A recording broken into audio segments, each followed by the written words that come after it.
Kisah ini mencerminkan sebuah kehidupan sehari-hari. Kisah cinta seorang cleaning service dengan Andini, gadis cantik putri konglomerat. Episode 33. Tiba-tiba, siaran televisi menampilkan berita korban tabrak lari.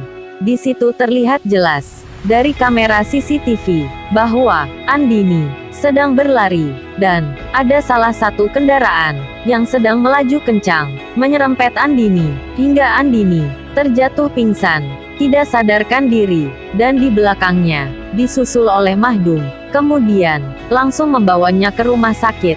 Setelah melihat penjelasan yang ditampilkan oleh TV, ibunya Andini pun jadi terdiam dan merasa bersalah karena sudah menuduh Mahdum yang tidak-tidak. Padahal, Mahdumlah orang yang menolong dan membawanya ke rumah sakit. Lalu suaminya berkata, "Tuh, Mah, kalau bukan karena pemuda ini, kita tidak tahu bagaimana nasib putri kita." Istrinya terdiam membisu, karena apa yang dikatakan suaminya benar adanya. Di saat suasana sunyi, terdengar suara pintu dibuka. Dia adalah dokter dan dua suster pun keluar. Kemudian, ibunya Andini langsung nyamperin dokter tersebut. "Maaf dok, bagaimana keadaan putri saya?" "Putri ibu dan bapak dalam keadaan baik-baik saja, hanya pingsan karena terkejut," jawab dokter. "Tidak ada benturan atau luka di dalam dok?" tanya ibunya Andini. "Tidak ada bu, putri ibu dalam keadaan baik-baik saja. Ibu tidak perlu khawatir, dan tidak boleh cemas. Mungkin besok siang bisa dibawa pulang, karena ini sudah malam, jadi biarkan dia istirahat dulu. Dan jangan diganggu ya. Nanti, kalau sudah siuman dan terbangun, mohon ibu datang ke ruangan saya," jawab dokter, yang menyebutkan nomor ruang kerjanya, dan ibunya Andini pun mengiyakan. Selepas itu, dokter dan dua suster itu langsung meninggalkan tempat tersebut, karena masih banyak pasien yang harus ditanganinya. Karena hari ini adalah hari piket kerjanya, sehingga dirinya sibuk sekali menangani pasien. Di lain tempat, di lain waktu, Ibu Yunita sedang menunggu kepulangan putranya, karena hari sudah malam. Namun, Mahdum masih belum pulang juga, dan juga Mahdum tidak mengabari kedua orang tuanya kalau dirinya saat ini sedang berada di rumah sakit.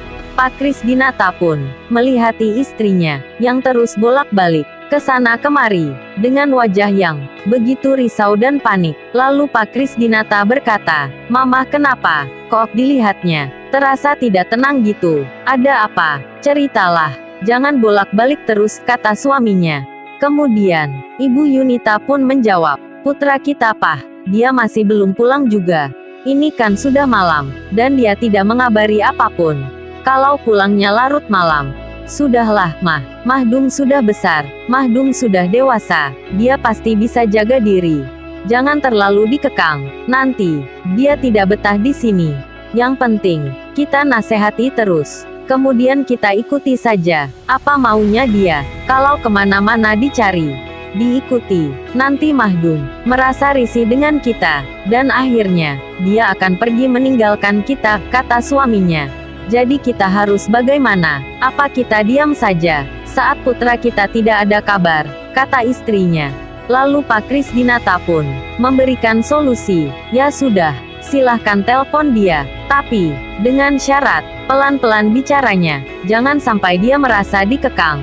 Papa tahu, Mahdum orangnya baik, dan juga penurut, hanya saja masih perlu beradaptasi dengan lingkungan kita," kata suaminya.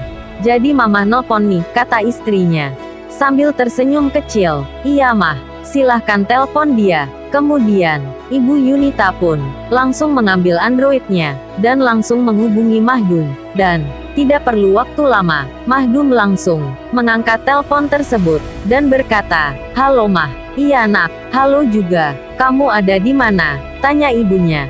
"Mahdum sedang berada di rumah sakit Mah," jawab Mahdum. Dengan seketika, Ibu Yunita langsung terkejut ketika mendengar bahwa putranya berada di rumah sakit. Rasa panik pun mulai menggebu-gebu. "Kamu kenapa nak? Kamu tidak apa-apa kan?" kata ibunya. dengan nada bicara yang cepat dan panik gitu. "Mama jangan panik ya, Mahdum baik-baik saja." "Terus kenapa ada di rumah sakit?" saut ibunya, yang berbaring di rumah sakit itu.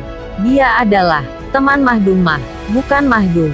Jadi mama tenang ya." "Iya nak, terus kapan pulangnya nak?" tanya ibunya, yang menanyakan kepulangan Mahdum. Teringat hari sudah larut malam. Lalu, bagaimana kisah selanjutnya? Subscribe channel ini untuk mengikuti episode berikutnya. Terima kasih.